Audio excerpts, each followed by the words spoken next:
Assalamualaikum warahmatullahi wabarakatuh. Selamat malam teman-teman semua. Salam sehat, salam solidaritas, dan salam Let's Talk.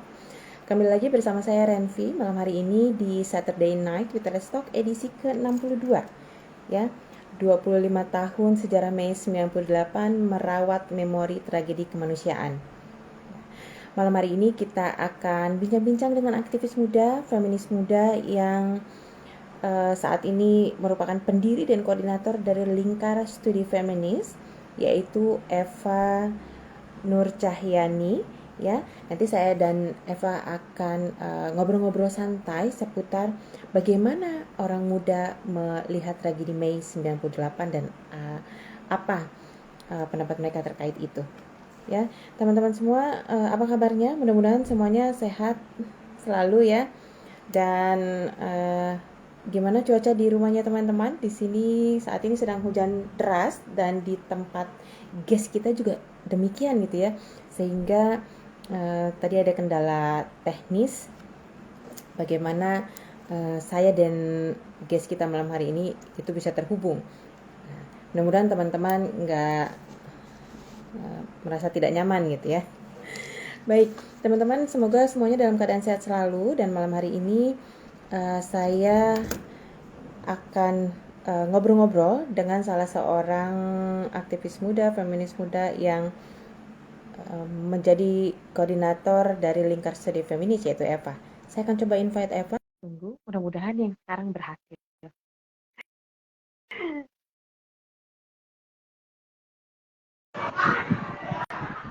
Yes. Oke, halo Mbak. Halo, ya ampun, setelah perjuangannya ya. Selamat malam Eva. Iya, malam Mbak. Apa kabarnya, sehat? Sehat, sehat. Sehat. Ya, ya. Baik, teman-teman, ini adalah Eva, guest live Instagram Let's Talk edisi ke-62. Malam hari ini saya bersama Eva akan ngobrol-ngobrol ya seputar tragedi Mei 98 dalam perspektif orang muda. Dan Eva, kita juga kedatangan kawan-kawan yang bergabung malam hari ini ya, tokoh-tokoh feminis yang ikutan ngobrol bersama kita.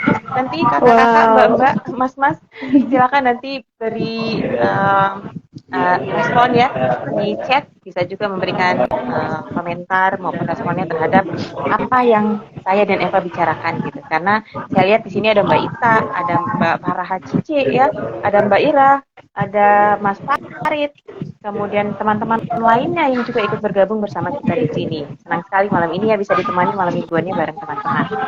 Baik, nah teman-teman semua, tragedi Mei 98 tentunya sudah lama berlalu, sudah 25 tahun berlalu ya, tetapi mencatatkan sejarah kelam bagi bangsa ini karena peristiwa kerusuhan, kemudian penjarahan, kekerasan seksual yang terjadi itu merupakan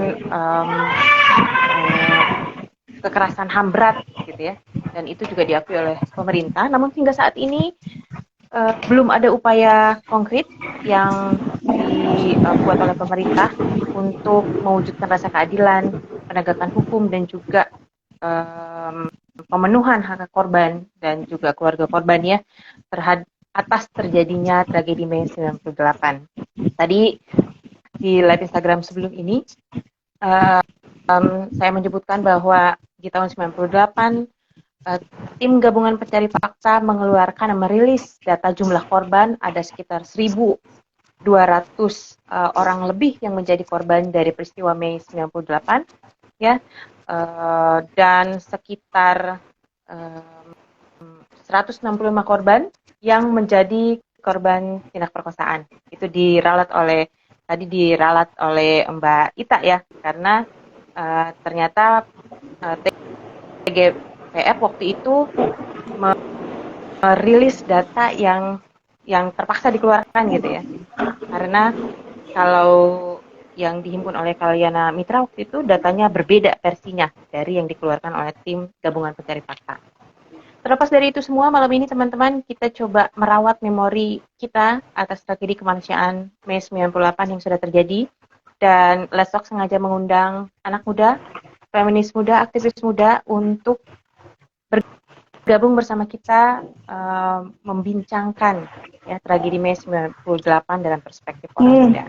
Tapi sebelum ke sana, sekarang udah agak lumayan, nggak berisik lagi. Oh, Oke. suara hujan, ya kan? Suara petir Suara ini, kipas angin. suara kipas angin. Oh, kresek-kreseknya itu suara kipas angin tuh Kak Ira. Udah aku jawabkan. Udah ya. Ya. Oke. Nah, tapi sebelumnya teman-teman, kita mau kenalan dulu sama Eva. Ya, Eva ini seorang aktivis muda, pendiri dan juga koordinator Lingkar Studi Feminis. Ya, walaupun secara background pendidikan agak unik nih. Eva ini sebenarnya lulusan dari sekolah kebidanan ya, Eva ya.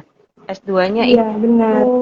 iya, S2-nya Eva merupakan lulusan S2 kebidanan dari Stikes Widya Dharma Hustada Tangerang Selatan Indonesia. Jadi memang latar belakangnya ini di kebidanan dan Eva juga sudah punya praktek bidan ya Eva ya malahan. Iya, sudah ada STR dan juga sekarang sedang praktik juga di klinik. Oke.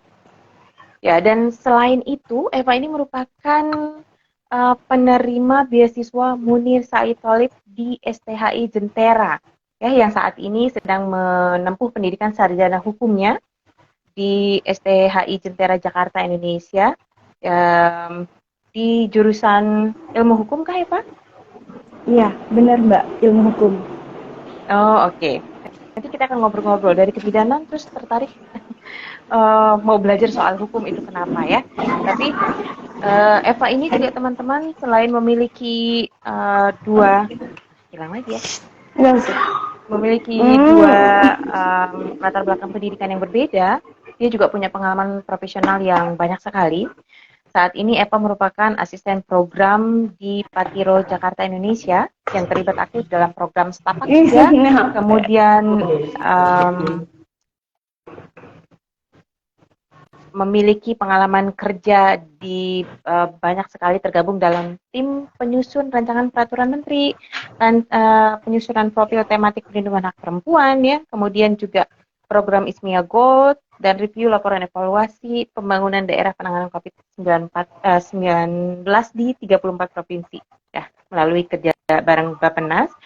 Dan Eva juga tidak hanya aktif saat ini saja, tapi sejak mahasiswa Eva sudah mulai aktif dan untuk gerakan perempuan ya, Eva merupakan pendiri dan juga koordinator di Lingkar Studi Feminis, kemudian pernah menjadi speaker atau pembicara pada Indonesia Civil Society Forum di 2020, kemudian juga merupakan pendiri dan Vice Koordinator dari Feminist and Queer Study Club di STHI Jakarta. Dan masih banyak lagi pengalaman Eva lainnya yang kalau saya sebutkan tuh nggak habis-habis nanti. Baik, Eva mewakili Lestok, saya mengucapkan terima kasih karena sudah bergabung bersama kami. Malam hari ini kita akan ngobrol-ngobrol seputar tragedi Mei 98 ya, dari perspektif teman-teman muda nih, yang malam hari ini diwakili oleh Eva gitu. Saya akan mulai dari pertanyaan yang mungkin pengalaman Eva nih ya. Dulu di peristiwa Mei 98 di 25 tahun lalu itu Eva sudah lahir belum ini? Eva kelas berapa Eva? Sejak kapan sih mulai tahu dan mendapatkan informasi terkait dengan peristiwa Mei 98 dan siapa sumber pertama yang memberikan informasi ini kepada Eva? Iya, sebelumnya terima kasih Mbak, mohon maaf juga tadi agak sedikit drama gitu ya terkait signal dan lain sebagainya. Aku juga mengucapkan terima kasih banyak sudah teman-teman Let's Talk, Mbak udah mengajak aku mewakili Lingkar Studi Feminis untuk kita bisa ngobrol malam hari ini. Nah, terkait peristiwa Mei 98, aku usianya pada saat itu masih 1 tahun karena aku lahir di tahun 97, jadi waktu itu masih belum tahu apa-apa sebenarnya ya terkait tragedi 98 dan lain sebagainya. Namun ingat betul begitu terkait cerita tragedi Mei 98 karena aku asli orang Tangerang dan salah satu peristiwa pemerkosaan Mei 98 itu salah satunya adalah juga di Tangerang begitu, dan aku mendapatkan cerita dari orang tuaku, kemudian juga nenek dan lain sebagainya. Dan Di Tangerang itu kan juga ada apa namanya kuburan-kuburan peristiwa Mei 98 juga gitu, dan itu cukup dekat dengan rumahku, jadi aku tahu gitu ya ceritanya dan lain sebagainya. Nah, dari cerita tersebutlah dari orang tuaku lah aku tahu gitu ya terkait cerita perkosaan Mei 98, walaupun memang secara konteks sejarah kenapa akhirnya ada perkosaan Mei 98 itu belum tahu pada saat itu ya, waktu kecil gitu kan. Kayak gitu sih Mbak, itu awal mula aku tahu terkait apa namanya peristiwa Mei 98 gitu. Jadi memang Kemudian, dari orang tua ya yang iya, menceritakan. iya dari orang tua. Kemudian karena dari kecil suka banget explore, jadi aku tuh suka banget apa namanya pergi-pergi, dan pergi-pergi itu tuh untuk belajar gitu ya Mbak, belajar terkait sejarah dan lain sebagainya. Nah akhirnya tuh mengeksplor itu sehingga uh, menguatkan kembali ya terkait sejarah-sejarah peristiwa Mei 98 seperti itu. Ya, jadi dari orang tua kemudian lihat secara uh, fakta bahwa ada kuburan dari peristiwa Mei 98 itu juga yang kemudian meningkatkan keingintahuan Eva ya seputar tragedi Mei 98. Nah, pada saat mendapatkan informasi atau cerita soal tragedi Mei 98 ini Eva, apa reaksi pertama Eva pada saat mendapatkan informasi ini? Iya, ketika kecil dulu, ketika cerita orang tua itu masih, oh gitu ya, ada peperangan ya. Aku bilangnya waktu dulu peperangan, kerusuhan gitu kan waktu kecil gitu.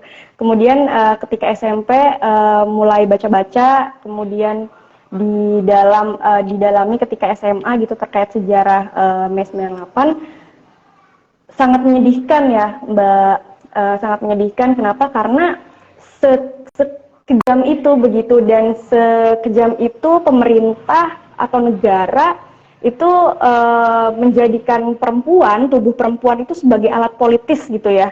Yang kalau awal-awal sebenarnya aku sendiri melihatnya itu isunya itu adalah isu rasisme gitu Mbak, nggak ngelihat secara substansi terkait apa namanya konteks tubuh perempuan dan lain sebagainya gitu kan. Nah kemudian ketika kembali mempelajari, aku belajar lagi soal isu-isu perempuan.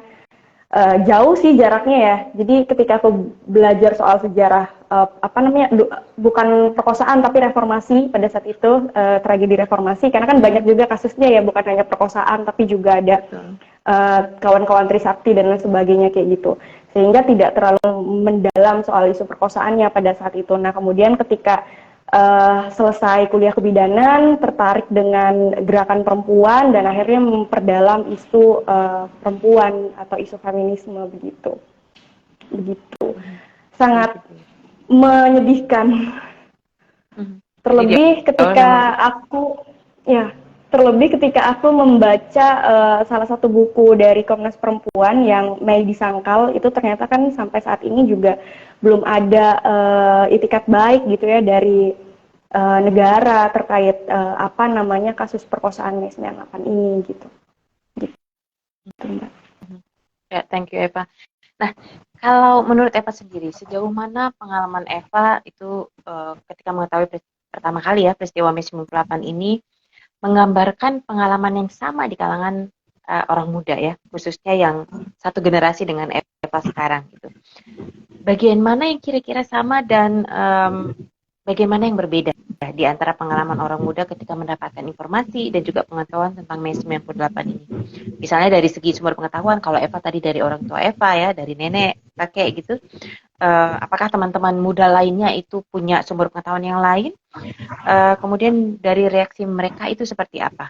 Gitu. Kalau Eva tadi kan merasa sangat sedih mengenang kembali peristiwa ini, dan apa persamaan dan keragamannya dari sudut pandang anak muda?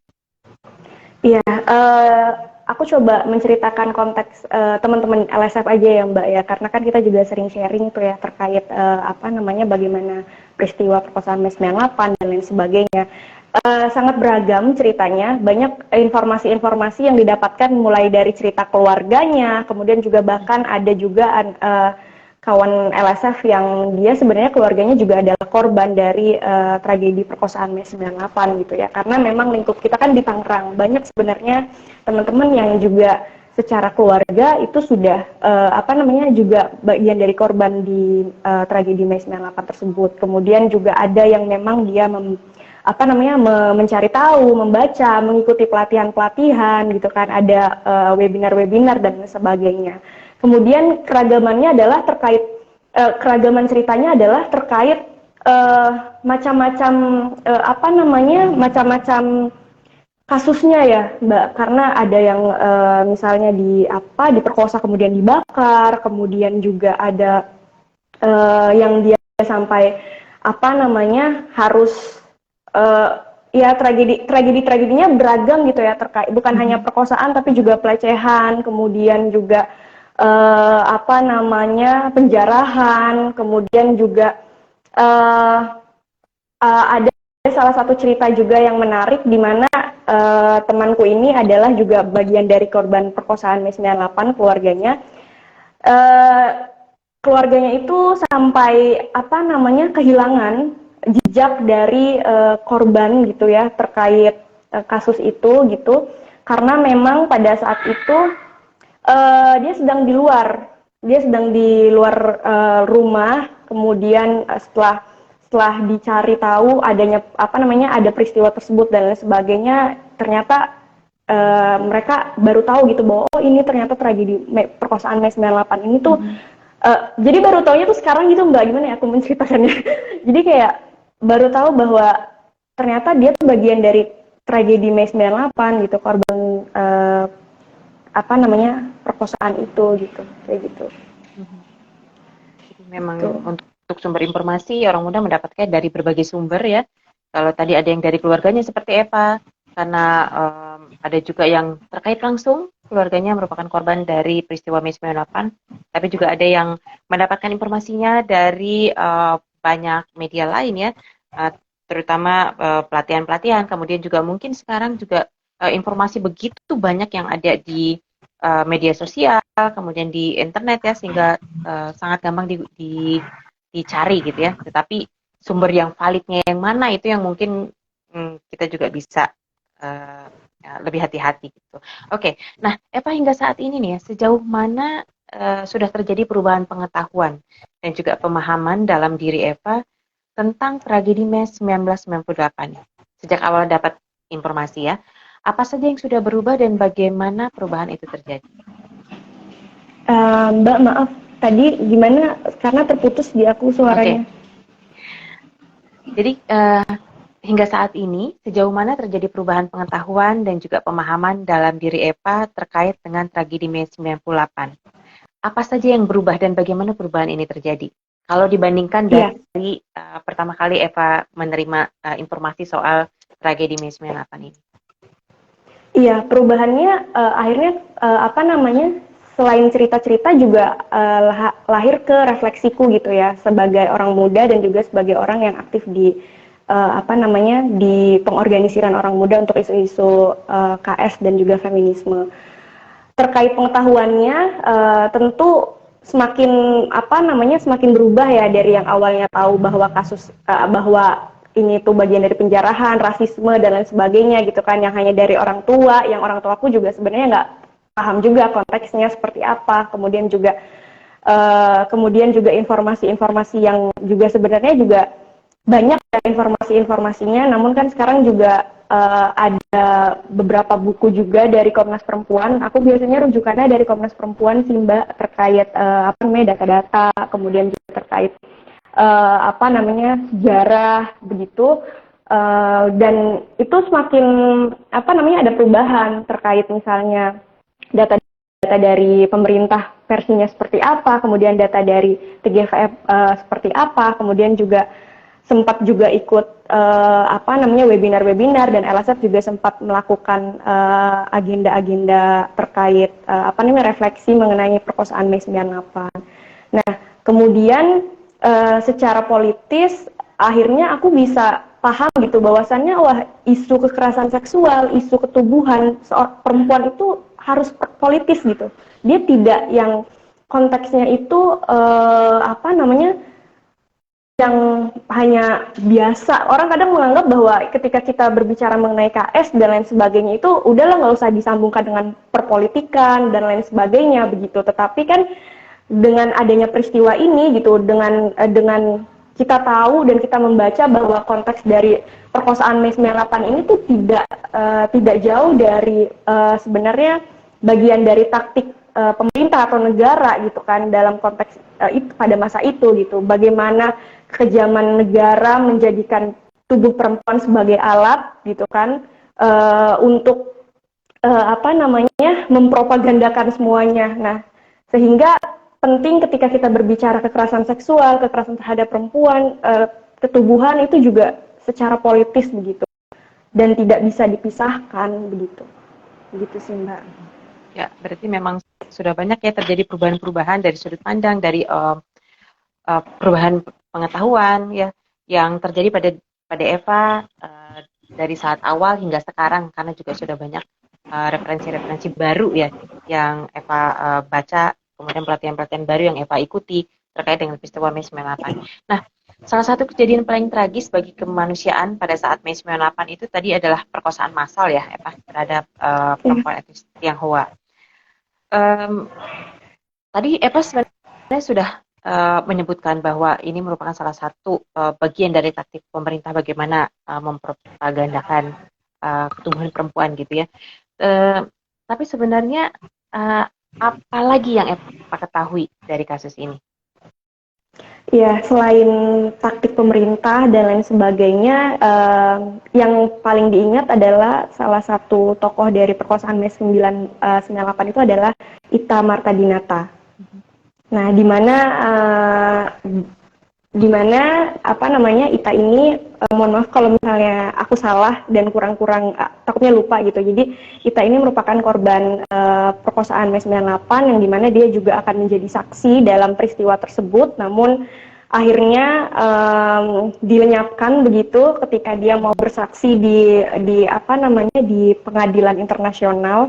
Nah, itu menurutku itu adalah hal yang paling aku ingat ya, maksudnya tokoh-tokoh yang pada saat itu ada di dalam peristiwa Mei 98, karena kan akhirnya juga kita bisa belajar dari mereka, dari keberanian mereka gitu kan, dan lain sebagainya. Nah, itu yang paling aku ingat. Dan juga aku juga ingat beberapa peristiwanya gitu kan, runut kronologinya seperti apa dan lain sebagainya, karena pada saat itu juga aku pernah ikut webinarnya Mbak Ita yang hari ini juga nonton. Aku sebenarnya deg-degan karena ada Mbak Ita, takut salah ngomong. Oke, iya Mbak Ita, kemudian juga waktu itu juga sempat ikut diskusi dengan Mbak Andienti, karena Mbak Andienti juga pada saat itu sempat menjadi relawan dalam TGVF terkait kasus perkosaan Mei 98 gitu. Jadi itu sih Mbak. Ya, baik. Sebelum kita lanjut, Eva, saya akan menyapa teman-teman yang masih bergabung bersama kami. Teman-teman boleh menuliskan komennya, memberikan respon atas obrolan saya dengan Eva malam hari ini ya. Karena tadi juga seperti Eva sampaikan, ada banyak teman juga yang bergabung malam ini merupakan mereka-mereka yang menjadi saksi sejarah dan juga mungkin terlibat ya dalam upaya pencarian kebenaran atas terjadinya tragedi Mei 98 gitu. Ada Mbak Ita dan lainnya gitu. Kemudian Eva, sebagai feminis muda, menurut Eva, mengapa kekerasan seksual ini bisa terjadi pada saat kerusuhan Mei 98? Iya, karena ini bagian dari taktik, dan aku melihatnya ini bagian dari taktik dan juga strategi pemerintah dalam mengacaukan situasi dan juga dalam mengacaukan ketidakpercayaan terkait rezim Orba, dan juga pada saat itu ya rezim tidak percaya kepada penguasa dan rezim, sehingga akhirnya terjadilah kasus penjarahan, kemudian juga pemerkosaan massal dan lain sebagainya. Nah, itu yang aku tahu gitu ya terkait kemudian Tadi boleh diulang lagi nggak Mbak pertanyaannya Mbak? Uh-uh. Em, Kenapa kekerasan seksual itu bisa terjadi pada saat kerusuhan Mei 98? Iya karena tadi itu bagian dari aku melihatnya itu bagian Taktik? dari strategi taktik dari pemerintah atau negara untuk mengacaukan situasi karena juga ada konteks ketidakpercayaan terhadap rezim pada saat itu begitu. Kemudian juga kenapa akhirnya terjadi kasus-kasus perkosaan dan lain sebagainya karena memang pada saat itu ya negara menganggap bahwa perempuan yang bisa di apa ya namanya bisa di dalam konteks mereka menganggap bahwa perempuan memang apa namanya bisa sebagai alat untuk menghancurkan dan lain sebagainya dengan akhirnya ada kasus-kasus ini begitu seperti itu begitu Mbak. Terima kasih Eva. Dan tragedi Mei 98 ini kan saat ini sudah berusia 25 tahun gitu ya. Masih banyak orang-orang yang menjadi bagian dari sejarah ini masih hidup. Bahkan tokoh-tokoh kuncinya. Apakah Eva melihat ada upaya serius gitu untuk menuliskan sejarah Mei 98 dan memanfaatkan para aktor-aktor itu sebagai sumber informasi tangan pertama? Oke, kalau belum melihat upaya ini sebagai upaya serius, kira-kira apa sebabnya? Iya, sebenarnya dari apa namanya, dari beberapa kelompok, maksudnya dari teman-teman pergerakan, kemudian juga sejarawan yang memang juga paham tentang konteks pemerkosaan Mei 98, aku melihat ada ada sesuatu yang ada upaya serius gitu untuk menyebarluaskan mengenai cerita dan juga sejarah mengenai perkosaan Mei 98. Namun dalam konteks pemerintah atau negara justru malah ya itu tadi karena masih menyangkal itu ya menurutku juga tidak ada etikat atau keseriusan negara dalam mengungkapkan peristiwa Mei 98 perkosaan Mei 98 bahkan juga kasus pelanggaran HAM-nya saja itu juga tidak apa namanya tidak direspon begitu hanya sebagai janji-janji politik dan lain sebagainya begitu. Jadi aku melihatnya upaya-upaya terkait penyebaran sejarah, penyebaran informasi mengenai tragedi dan juga apa namanya ya tragedi perkosaan Mei 98 itu ya dari kelompok-kelompok dari teman-teman yang memang bergerak di isu perempuan, kemudian juga Komnas Perempuan dan lain sebagainya dan juga tokoh-tokoh yang apa namanya yang masih ada sampai saat ini begitu. Tuh. Ya.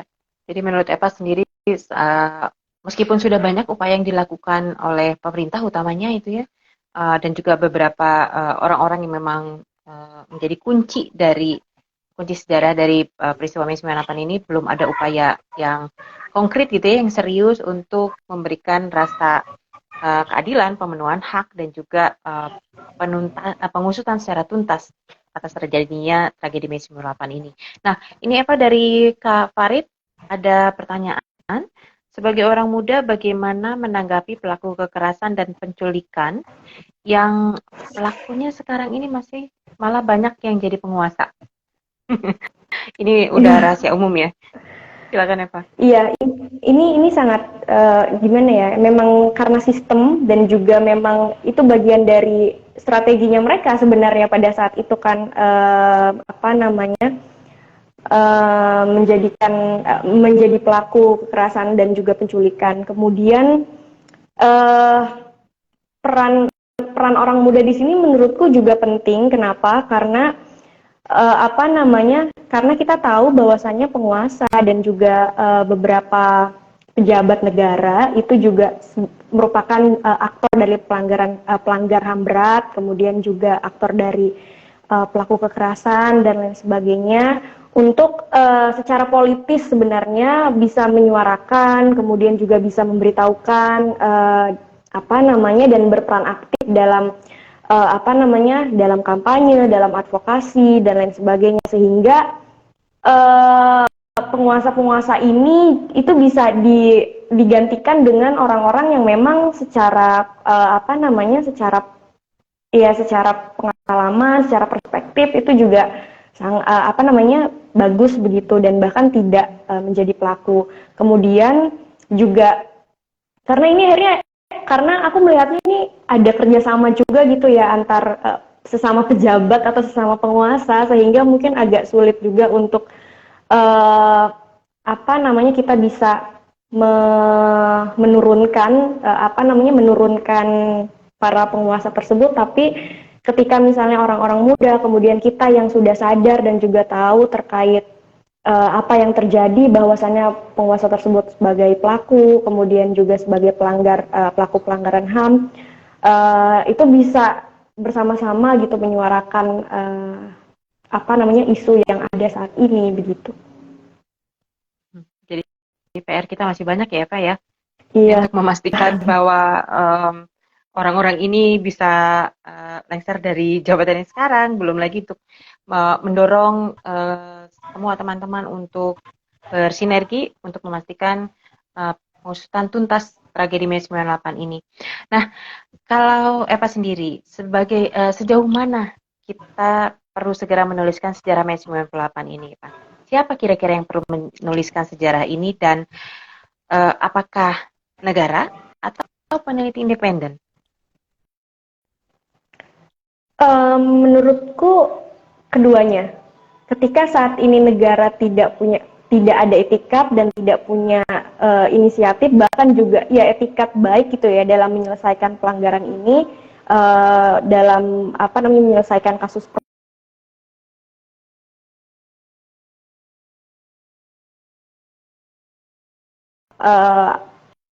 perkosaan Mei 98, ini penting juga untuk menuliskan karena kita juga sudah capek ya berharap kepada negara begitu sehingga kita tetap mendorong negara untuk segera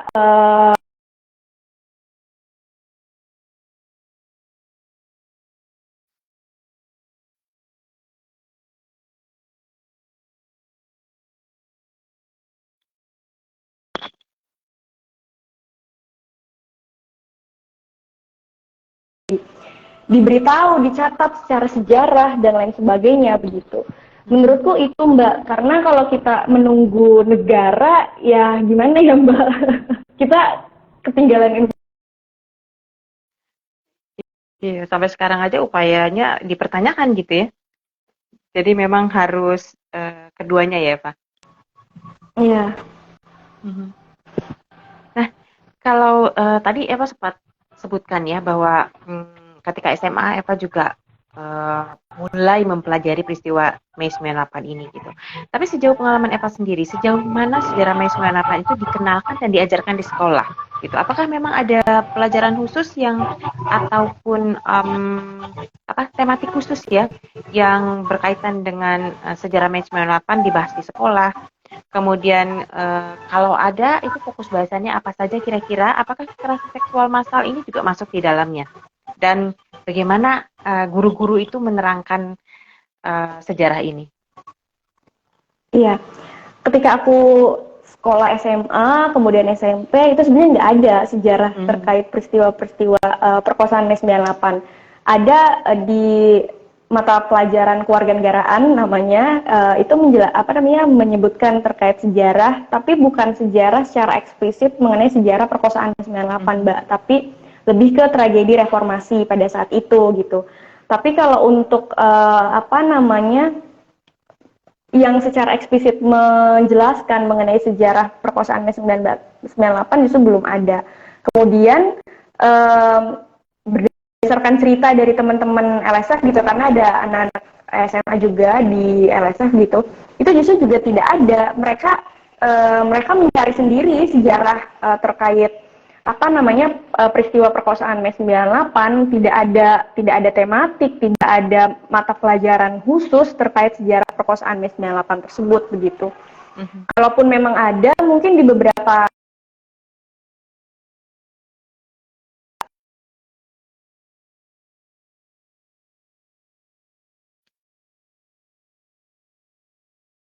Mei 98 gitu.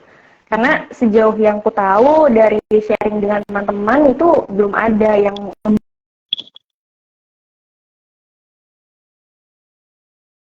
gitu.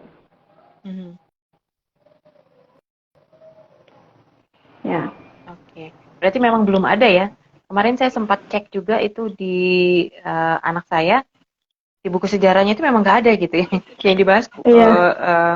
tragedi 98, Mei 98-nya bukan terkait perkara misalnya perkosaan massal dan lainnya gitu, tetapi memang belum ada uh, pelajaran khusus yang menerangkan saat itu. Nah, Eva, kalau memang dianggap tidak ada, tidak cukup ya, menurut Eva, apakah kita punya alternatif pembelajaran yang perlu disediakan agar orang muda itu punya akses pada pengetahuan yang benar tentang tragedi Mei 98? Iya, menurutku penting ya Mbak, karena itu tadi melihat dari pelajaran-pelajaran yang juga tidak ada, tidak tidak diceritakan dengan baik dan tidak diceritakan. Menurutku penting untuk adanya tematik yang juga atau misalnya mendorong gitu ya kurikulum yang membahas mengenai sejarah perkosaan Mei 98 karena sejauh yang apa namanya pelajaran sejarah masih jadi propaganda nasional dan konflik. Bener Kak, bener banget. Jadi memang jadi masih kayak konteksnya tuh ya sejarah yang memang pelajaran sejarah yang memang konteksnya adalah sejarah yang dibuat oleh pemerintah yang berkuasa pada saat itu, sehingga peristiwa-peristiwa pentingnya itu ya tidak di peristiwa-peristiwa pentingnya justru malah dihilangkan, disangkal dan lain sebagainya begitu. Dan menurutku penting Mbak terkait itu. Jadi sangat penting ya Pak ya. Tapi kalau kita tadi Eva bilang bahwa kita perlu mendorong ada kurikulum khusus ya terkait dengan sejarah Mei 98 misalnya, dan itu sepertinya butuh perjalanan yang sangat panjang untuk mewujudkannya ya. Tapi kita juga nggak boleh pesimis tentunya. Tapi apakah kira-kira ada alternatif pembelajaran lain, misalnya kalau di Eva dan komunitas Eva kan teman-teman beruntung ya bisa tergabung dalam lingkar studi feminis yang membicarakan secara terbuka peristiwa-peristiwa yang mungkin buat sebagian orang itu tabu untuk dibicarakan gitu ya. Seperti kita ngomongin soal seks dan seksualitas, peristiwa ini juga mungkin bagi sebagian orang terlalu berani untuk dibicarakan gitu. Apakah Eva punya ide atau gagasan alternatif pembelajaran yang bagaimana yang perlu kita sediakan untuk kawan-kawan muda terkait dengan peristiwa Mei 98? Iya, lingkar studi feminis sendiri kita punya gerakan Road to School. Jadi Road to School itu adalah juga membicarakan sejarah perkosaan Mei 98. Jadi sebenarnya ini beragam sih Mbak, ada jadwalnya gitu. Kita berbicara mengenai sejarah gerakan perempuan, kemudian juga kita berbicara mengenai rezim gender. Nah, salah satunya kan juga perkosaan Mei 98 itu bagian dari rezim gender. Nah, makanya di wilayah beberapa sekolah yang kita sekolah yang kita datangi itu kita bisa bekerja sama dengan gurunya, bahkan gurunya sendiri juga maksudnya konteksnya dia nggak tahu gitu terkait sejarah ini, sampai akhirnya kita bisa membangun relasi dengan gurunya, ini ada ini loh Bu, begitu dan sebagainya gitu. Jadi kita bisa berjejaring. Nah, sistemnya itu kita biasa anak-anak muda, anak-anak SMA kita diskusi melingkar, kemudian dengan adanya camilan dan lain sebagainya, dan kita biasanya tuh mengundang pemantik gitu ya, narasumber yang bersedia untuk ke sekolah-sekolah dan juga membicarakan mengenai sejarah-sejarah gerakan, kemudian juga isu-isu kekerasan seksual, sejarah perkosaan Mei 98. Jadi itu masih kita lakukan. Yang tidak didapatkan di sekolah, gimana caranya kita juga memberikan kepada teman-teman, terutama fokusnya kalau untuk sejarah-sejarah itu dan juga kampanye kekerasan seksual di ranah perguruan tinggi dan juga di ranah sekolah menengah atas ya, teman-teman SMA gitu. Begitu. Ya. Tapi pernah mengalami penolakan nggak Eva? Ketika datang ke sekolah bicara bahwa kami dari Lingkar Studi Feminis mau mengadakan kegiatan terkait dengan hal-hal ini gitu kan, karena kan tema yang diusung ini agak-agak berani gitu ya untuk dan agak berat kalau untuk didiskusikan gitu. Iya, Sangat pernah dan sering ditolak. Sering ditolak kenapa? Karena sebenarnya nama kami saja juga dianggapnya bermasalah, lingkar studi feminis. Karena di daerah Banten, karena kita kan lingkup Banten gitu ya Mbak, itu tuh feminis masih dianggap sebagai ya liberal, tidak Pancasilais dan lain sebagainya gitu. Nah dengan nama itu saja kami mendapatkan tantangan, tetapi ketika memang sekolah ini tidak bisa di reach out, ya kita cari sekolah lain, kita cari kampus lain. Karena kalau misalnya kita menunggu yang terus-terusan mendorong yang tidak mau, ya sudah, kita coba yang mau. Jadi penolakan-penolakan itu kerap terjadi, bahkan kita dianggap sebagai ini kaum tidak pro Indonesia dan lain sebagainya, kayak gitulah ya Mbak, oleh pejabat kampus atau oleh kepala sekolah yang menjabat gitu. Itu sudah sering terjadi. Penolakan-penolakan Tapi tetap tersebut. semangat ya Pak ya. Iya. Oke, nah sebelum kita lanjut nih ngomongin lingkar studi feminis, ada pertanyaan dari Mbak Ita. Sebagai feminis muda, bagaimana hubungan Komnas Perempuan ya dengan peristiwa Mei 98 menurut Eva? Iya, hubungannya sangat sangat berkelindan menurutku ya Mbak, karena memang kan akhirnya dengan adanya tragedi tersebut, kemudian juga adanya akhirnya Komnas Perempuan itu hadir gitu ya, dan didirikan, kemudian juga disahkan oleh presiden kita pada saat itu ya, B.J. Habibie begitu, sehingga kaitannya sangat erat gitu dengan peristiwa Mei 98 gitu. Menurutku itu ya Mbak, hubungannya gitu antara Komnas Perempuan dan juga tragedi Mei 98 itu gitu. Kayak gitu. Oke, jadi merupakan respon ya dari terjadinya kasus kekerasan, terutama kekerasan seksual yang menimpa perempuan pada saat itu. Maka lahirlah Komnas Perempuan gitu ya, Eva ya. Oke, mudah-mudahan menjawab ya Mbak Ita. Dan teman-teman yang lain juga silakan untuk menuliskan komennya, responnya atas obrol-obrolan saya dengan Eva malam hari ini.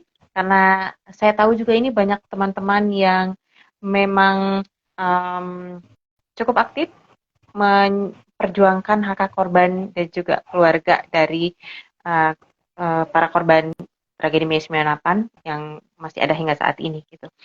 Nah, kemudian Eva, kalau untuk lingkar studi feminis sendiri, tadi sudah disebutkan ya bahwa ya kalau penolakan itu adalah ya gitu ya.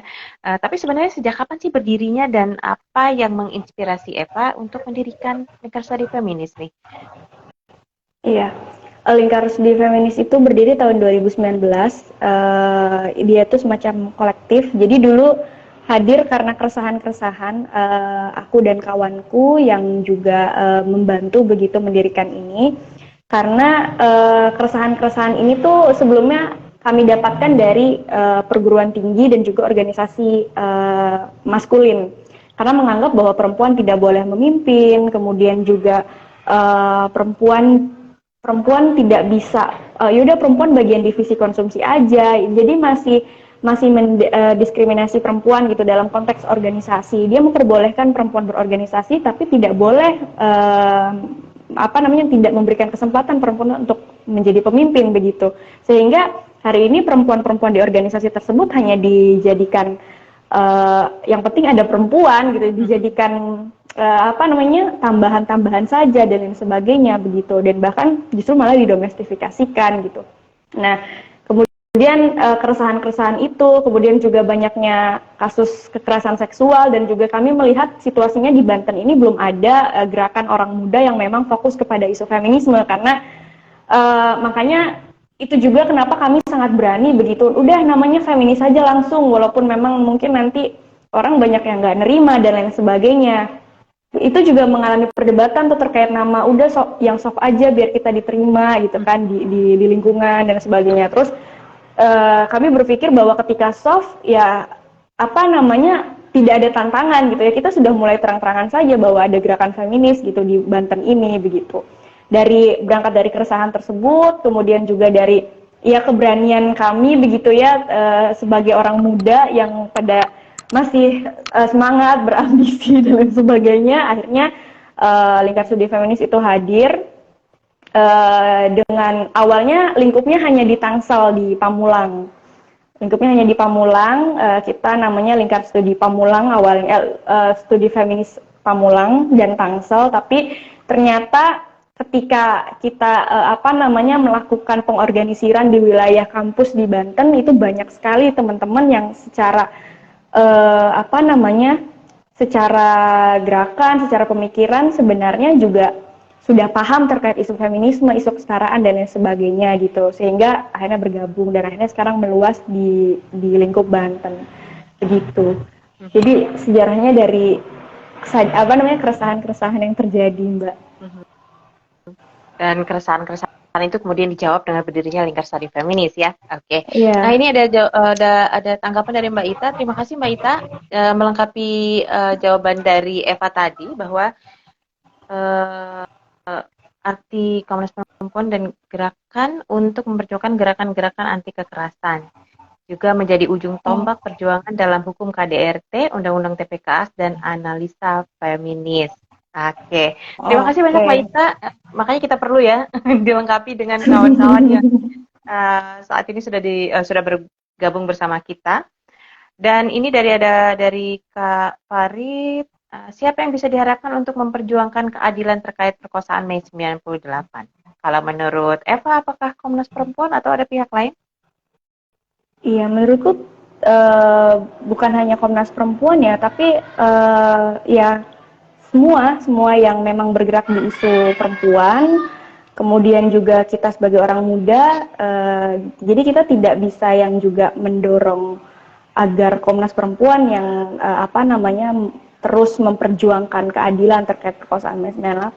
Kita sebagai masyarakat sipil juga punya andil dan punya power untuk mendorong itu begitu, mendorong agar perkosaan Mei 98 ini bisa diterima, kemudian juga bukan diterima tapi diusut begitu, diusut kasusnya dan lain sebagainya. Jadi begitu sih Mbak. Jadi menurutku kita tidak hanya mendorong Komnas Perempuan, tapi kita juga sebagai masyarakat sipil menurutku juga punya power gitu untuk terus memperjuangkan keadilan itu gitu. Terima kasih Eva. Ya, tampaknya kita memang harus belajar lebih banyak lagi tentang gerakan perempuan dan pemikiran feminis Indonesia ya, yang kemudian menjadi ujung tombak. Dan terima kasih Mbak Ita untuk masukannya. Selanjutnya nih Eva, kalau organisasi feminis yang dibentuk pasca reformasi kan ya, seperti LSF ini, apakah teman-teman pernah menghadirkan kegiatan yang menyentuh kasus Mei 98, khususnya kekerasan seksual politik yang terjadi? Iya, ya itu tadi kegiatan-kegiatan kami dari yang LSF Road to School, kemudian juga ketika secara momentum kita juga mengadakan webinar-webinar, refleksi-refleksi, kemudian juga kampanye-kampanye di media sosial juga kami lakukan untuk menyuarakan dan juga mengkampanyekan tragedi Mei 98 begitu. Itu tentu ya, karena memang itu juga menjadi salah satu peristiwa yang penting kita tahu, dan itu juga bisa menjadi stimulus sebenarnya ya. Dari aku sendiri ketika aku tahu soal peristiwa ini tuh juga jadi stimulus untuk terus bergerak, bahwasannya ada peristiwa ini dan penting nih untuk kita juga pelajari, untuk kita suarakan, dan jangan sampai hal ini terjadi lagi dan lain sebagainya begitu. Itu sih Mbak gitu. Jadi memang sudah ada ya banyak kegiatan yang dilakukan untuk paling tidak teman-teman merawat dan juga mendiseminasi sejarah tentang peristiwa Mei 98 ini di lingkar studi feminis gitu. Tapi kalau di luar itu Eva, dalam pengamatan Eva nih sebagai representasi feminis muda, sejauh mana sejarah Mei 98 ini, terutama kekerasan seksual dan perkosaan massal yang terjadi, itu sudah menjadi subjek dalam gerakan feminis muda di luar lingkar studi feminis sendiri. Gitu. Kalau belum menjadi isu feminis, kenapa dan apa sebabnya? Dan menurut Eva, perlu apa sih sebenarnya sejarah Mei 98 ini menjadi bagian dari isu feminis muda?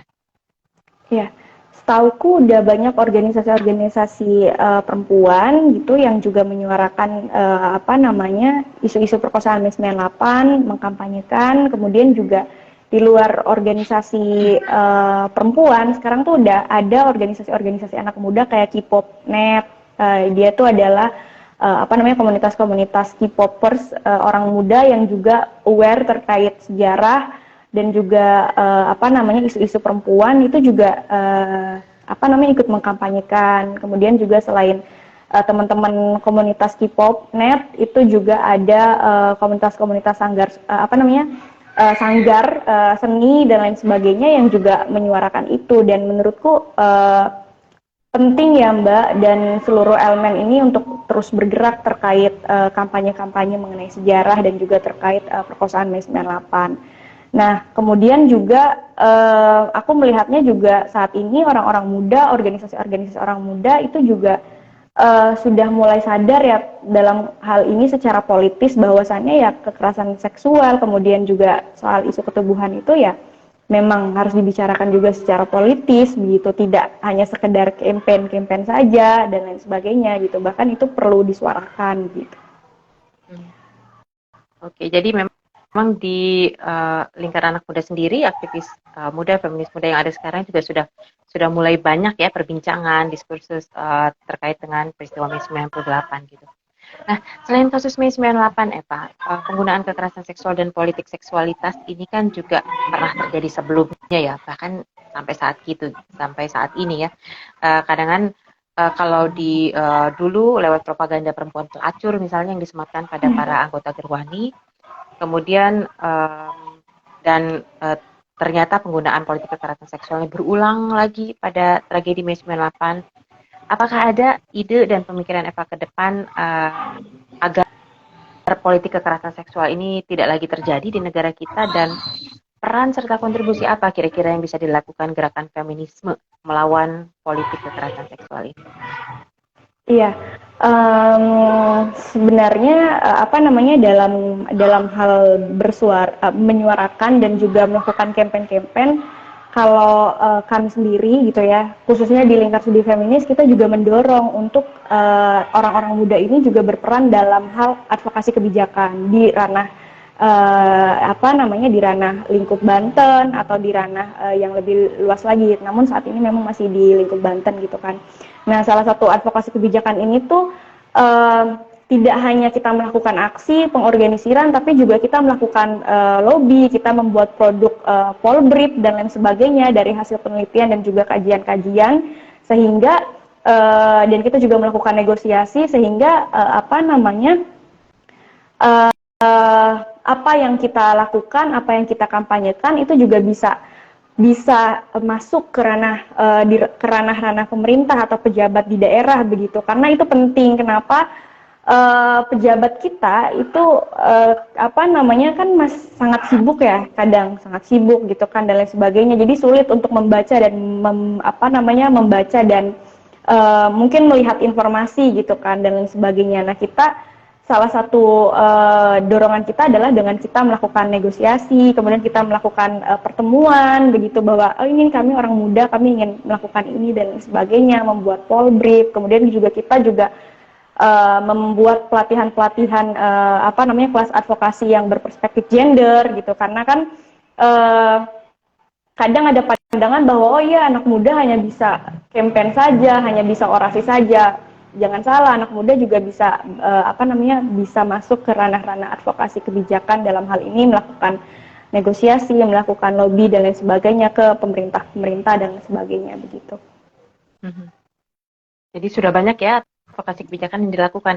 Tapi kalau saya boleh tahu ya Pak, kira-kira produk kebijakan apa nih yang sudah berhasil teman-teman LSF lakukan gitu ya, sebagai salah satu hasil dari advokasi yang sudah teman-teman lakukan? Iya, di lingkup di lingkup kampus kita sudah membangun satuan satgas anti KS di kampus. Salah satunya adalah kita mendorong implementasi kebijakan Permendikbudristek begitu. Ada bahkan anggota-anggota kami itu menjadi anggota satgasnya di kampus di wilayah Banten gitu kan. Itu juga bagian dari advokasi yang kami lakukan.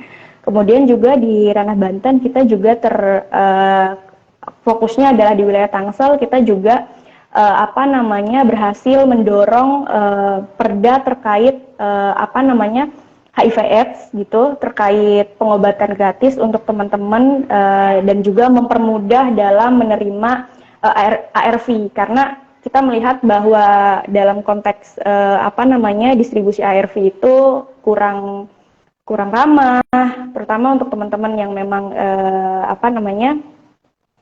teman-teman transgender dan lain sebagainya begitu. Jadi kami mendorong itu juga dan itu sudah berhasil.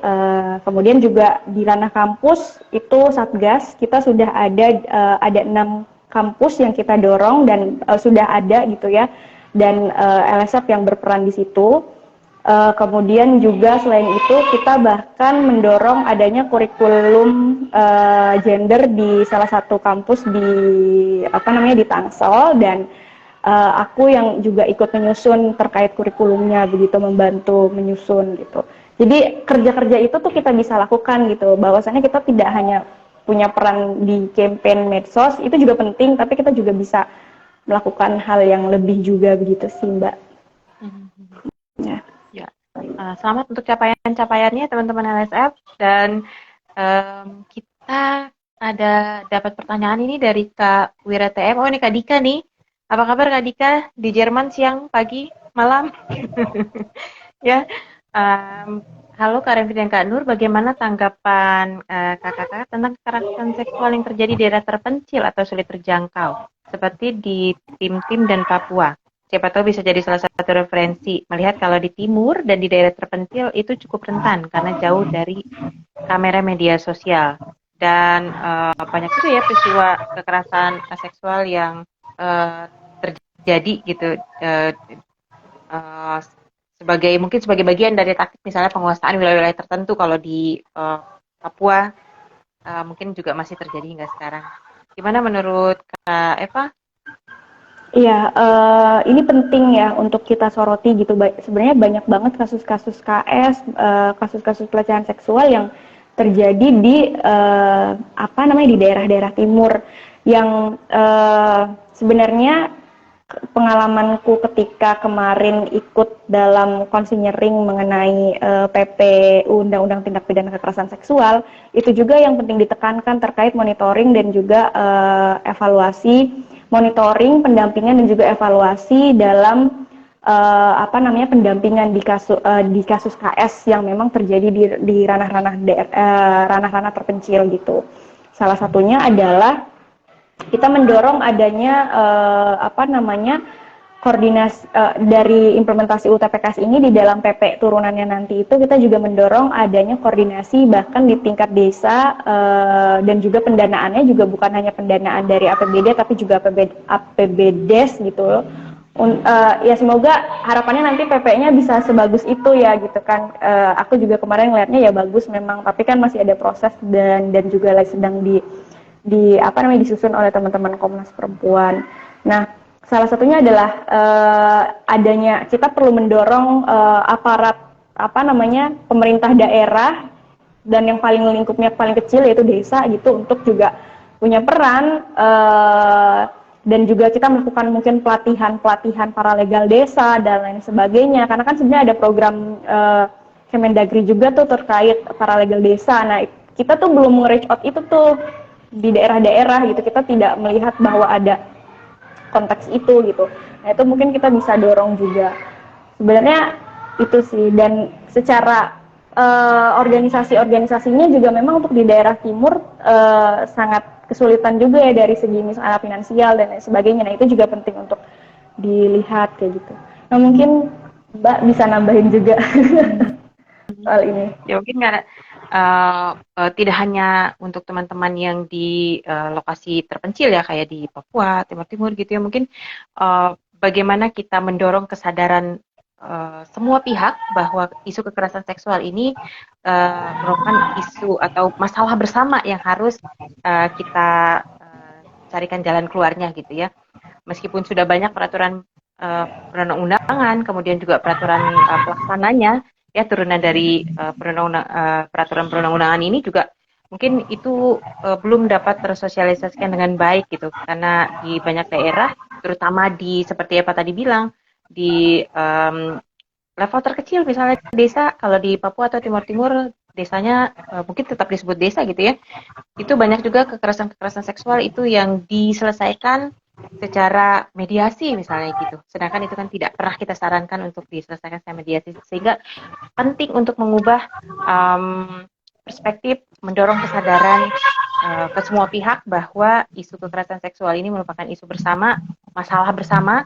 Jangan sampai kayak kemarin salah satu tokoh di salah satu partai politik melakukan kekerasan seksual, kekerasan dalam rumah tangga terhadap istrinya, tapi itu dibilang urusan personal gitu ya, bukan urusan partai. Jadi sebagaimana yang kita tahu bahwa isu kekerasan seksual ini seringkali masih menjadi bagian dari urusan domestik masing-masing keluarga gitu, padahal itu isu bersama yang harus diselesaikan. Kemudian juga tadi Eva juga sempat bilang bahwa bagaimana kita mendorong advokasi kebijakan, tidak hanya program, tapi juga alokasi dana ya, untuk menjadikan program-program terkait dengan kekerasan terhadap perempuan, kekerasan terhadap anak ini menjadi program-program prioritas di pemerintah, terutama pemerintah daerah dan terkecil di pemerintah desa gitu. Kalau di isu anak itu ada PATBM, Perlindungan Anak Terpadu Berbasis Masyarakat, yang kami dorong, yang kita dorong ya secara bersama untuk menjadi sebagai garda terdepan ya untuk upaya-upaya pencegahan dan juga penanganan kekerasan, terutama kekerasan seksual yang terjadi di lingkup terkecil gitu, di desa, di pekon, di kelurahan gitu. Itu mungkin bisa dilakukan juga. Oke, teman-teman yang lain, apakah masih ada lagi? Kalau belum ada, Eva masih ada nih dua pertanyaan. Jadi kalau konstruksi dan produksi sejarah kita sepertinya memang masih mendominasi kepentingan laki-laki gitu ya, sehingga mengabaikan pengalaman-pengalaman perempuan dalam sejarah, baik sebagai aktor maupun sebagai korban. Dan sejak adanya krisis ekonomi, kemudian juga kerusuhan yang terjadi hingga gerakan reformasi, perempuan itu selalu menjadi bagian penting dari peristiwa itu. Nah, tapi pengalaman perempuan itu tidak selalu menonjol dalam narasi sejarah Mei 98 misalnya. Nah, apa yang perlu dilakukan oleh gerakan feminisme kita untuk membangun narasi Mei 98 ini lebih berspektif feminis atau berpihak pada perempuan?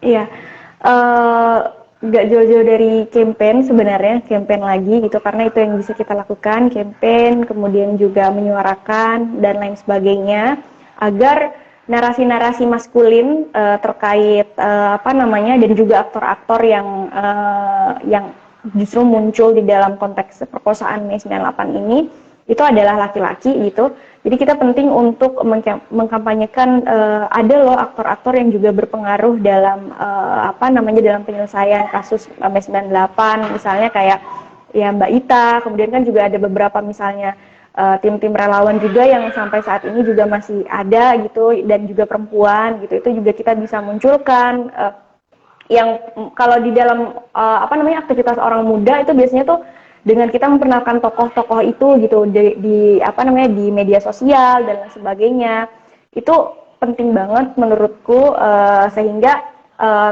teman-teman yang lain tuh juga terpapar terkait tokoh-tokoh perempuan yang memang punya pengaruh begitu, dan juga cerita-cerita yang memang nyata gitu, kayak gitu sih Mbak.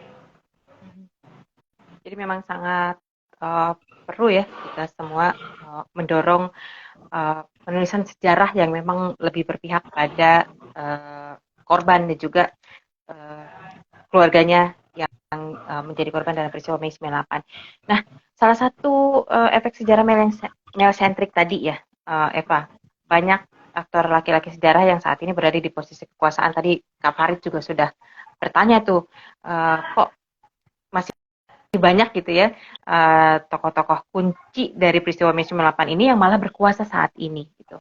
Nah, kekuasaan maskulin dalam politik kita saat ini kan salah satunya juga menyebabkan usaha pemenuhan keadilan bagi korban kekerasan seksual terutama di Mei 98 itu terus diabaikan. Nah, untuk LSF sendiri, apakah ada agenda dan program khusus, Eva, untuk membangun perspektif feminis ini di kalangan laki-laki? Apakah LSF juga merekrut dan mengorganisir orang muda laki-laki untuk di-educate terkait isu-isu feminisme? Iya, anggota kami juga ada laki-laki gitu, tidak hanya perempuan, beragam gender. Kemudian juga kita juga meliding dan mengorganisir aliansi-aliansi yang dimana itu ada banyak kawan laki-laki yang kita juga masukkan dan sisipkan diskusi-diskusi rutin di dalam aliansi. Itu salah satunya adalah terkait isu-isu kesetaraan, isu-isu feminisme itu gitu. Dan walaupun memang ketika kita melakukan pengorganisiran dan penyuluhan istilah kata terkait isu-isu kesetaraan, banyak laki-laki yang masih masih diskriminatif kemudian dan sebagainya, tetapi ada juga yang akhirnya tersadarkan begitu, akhirnya juga masuk ke dalam aliansi kita dan lain sebagainya. Dan dalam aktivitasnya LSF sendiri membuka ruang untuk siapapun gitu yang mau belajar terkait isu-isu kesetaraan dan juga isu feminisme gitu. Oke, jadi tidak hanya teman-teman perempuan muda ya yang jadi anggotanya LSF, tapi juga teman-teman mengajak lebih banyak kawan-kawan lain, laki-laki dan dari gender lain untuk ikut serta ya bergabung dalam LSF ini. Nah, ini ada pertanyaan satu lagi, Kak, bagaimana jalur kegiatan perempuan agama seperti Majelis Taklim, apakah dapat menjadi jalur perlindungan perempuan? Saya pernah baca nih, kata Kak Dika, di Mesir mereka melakukan sosialisasi tentang perlindungan perempuan di pengajian, saat pengajian di masjid gitu. Gimana kalau menurut Eva? Nah, ya ini efektif juga Mbak, karena kami lakukan juga sebenarnya. Jadi kalau di Tangsel kita juga lingkupnya Banten, tapi yang aktif itu di daerah Tangsel kita juga membangun komunitas ibu rumah tangga berdaya. Nah, salah satunya adalah kita melakukan sosialisasi di pengajian-pengajian. Nah, terakhir kita juga melakukan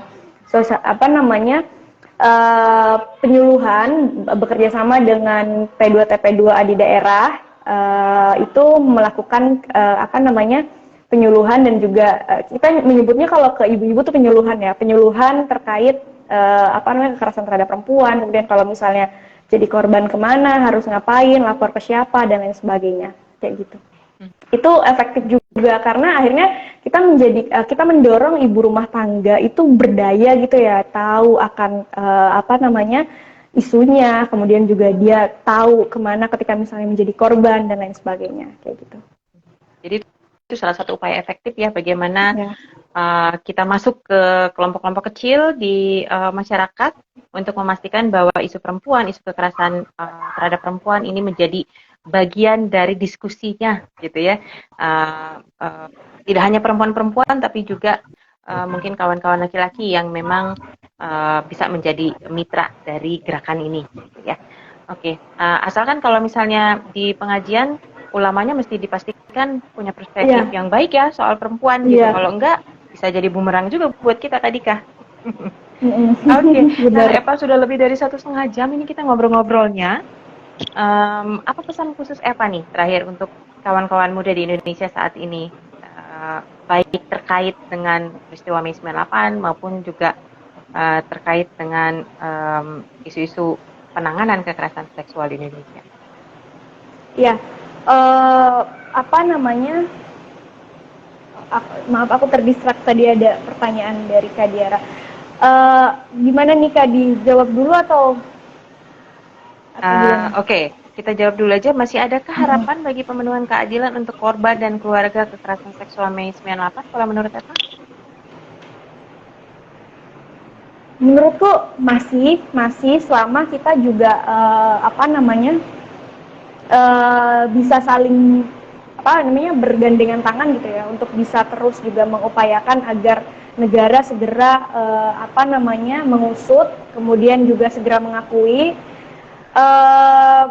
Dan yang paling penting adalah kita juga melakukan pendekatan-pendekatan kepada korban perkosaan Mei 98 agar juga dia bisa jadi berdaya akhirnya untuk bisa juga ikut menyuarakan dan juga mengkampanyekan dan mendorong keadilan bagi para korban lainnya begitu. Itu kan juga yang sudah dilakukan oleh kawan-kawan sebenarnya, oleh kawan-kawan Komnas Perempuan, mungkin organisasi-organisasi perempuan lainnya begitu. Menurutku itu. Oke, berarti masih ada ya harapan untuk itu.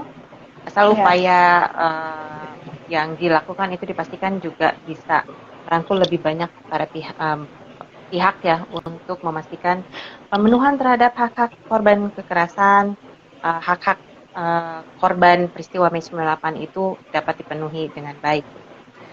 Oke, Eva punya pesan khusus sebagai closing statement untuk kawan-kawan muda kita dan juga untuk kawan-kawan yang lain yang ikut bergabung bersama kita di sini dan akan menyaksikan siaran ulangnya di akun YouTube-nya Lestalk nanti. Oke Mbak, pesanku adalah sebenarnya untuk diriku juga gitu ya, terkait apa namanya isu perempuan dan isu feminisme. Kita penting untuk apa namanya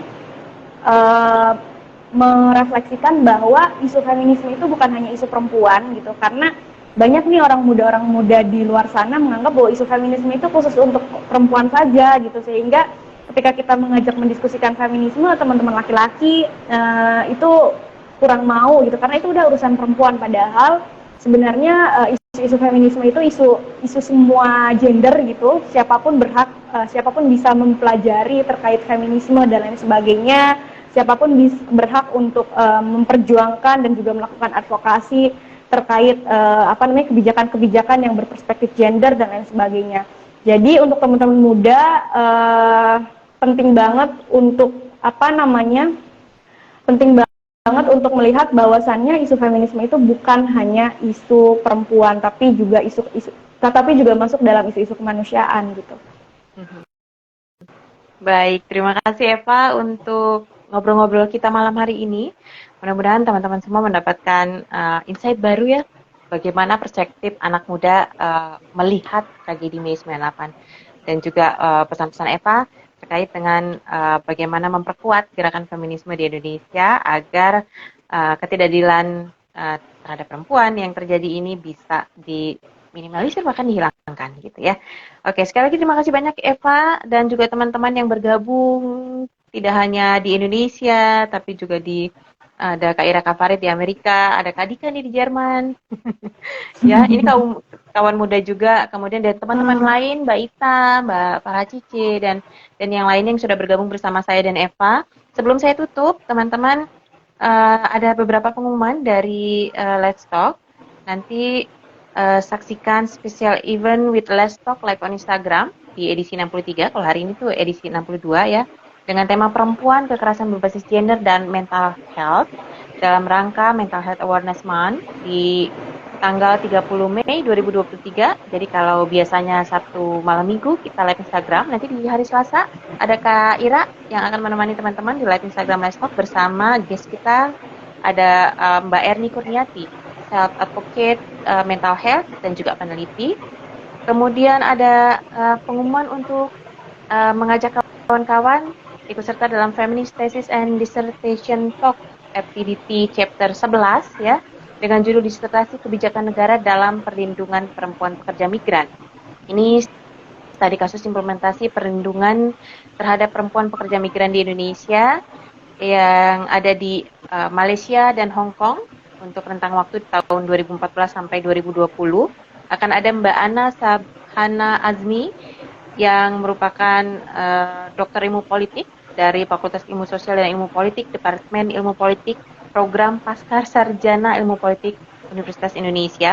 Nanti ada Kak Ira juga yang akan memoderatori di tanggal 10 Juni ya, hari Sabtu jam 7 malam via Zoom. Nanti teman-teman boleh update di media sosial Let's Talk untuk lebih jelasnya. Kemudian ada FTDT Chapter 12, ada tesisnya Mbak Dian Nafi yang akan didiskusikan di tanggal 18 Juni. Hari Minggu jam 7 malam juga dengan judul tesis pengaruh taman baca hibrid terhadap implementasi kebijakan kota kreatif di masa COVID. Kemudian ada FTDT Chapter 13 di tanggal 24 Juni di Sabtu jam 19 via Zoom dan live YouTube-nya Let's Talk dengan narasumber Mbak Nur Aini, Tesisnya berjudul Otonomi atas Tubuh Perempuan dalam Normalisasi Jilbab. Wah, ini menarik sekali nih ya. Tadi kasus perempuan lajang pekerja yang melepas jilbab di Jabodetabek. Mbak Nuraini ini di program studi kajian gender Sekolah Kajian Strategik dan Global Universitas Indonesia. Ya. Kemudian teman-teman, kita sudah mendekati First Kartini Conference on Indonesian Feminism. Jadi teman-teman sudah boleh bisa registrasi. Ya, silakan untuk mendaftar. Bagi peserta bisa mendaftar di link yang diposting di akun media sosial Lestalk. Jadi buru-buru ke media sosial Lestalk untuk cari informasi lebih jelas soal bagaimana sih cara registrasi untuk jadi peserta partisipan di First Kartini Conference on Indonesian Feminism ini ya. Kemudian juga silakan kirimkan tulisan teman-teman untuk dimuat di websitenya Lestalk. Eva juga bisa bergabung nih untuk menulis. Teman-teman yang lain juga ya, bisa. Mbak. Dan terakhir, silakan follow semua akun media sosialnya Lestalk. Kemudian teman-teman juga bisa join ya, subscribe di YouTube-nya Lestalk. Karena kegiatan-kegiatan Lestalk baik FTDT, kemudian juga live Instagram, kemudian juga webinar, biasanya kami posting ulang di akun YouTube-nya Lestalk. Dan sekali lagi terima kasih banyak Eva untuk ngobrol-ngobrolnya malam ini. Sehat selalu, dan buat teman-teman juga yang sudah bergabung bersama saya dan Eva, saya mengucapkan selamat malam, selamat beristirahat. Dan untuk teman-teman di luar Indonesia, selamat beraktivitas atau malah selamat tidur juga ya buat teman-teman gitu. Sampai bertemu lagi di kegiatan-kegiatan Lestalk selanjutnya. Salam sehat, salam Lestalk. Meskipun banyak PR buat kita semua, tetapi jangan patah semangat. Mudah-mudahan besok kita bisa comeback stronger ya. Lebih baik lagi. Baik, sekali lagi terima kasih banyak semuanya. Selamat malam. Terima kasih. Assalamualaikum warahmatullahi wabarakatuh. Bye-bye ya Pak, bye-bye semuanya. Bye. Ya.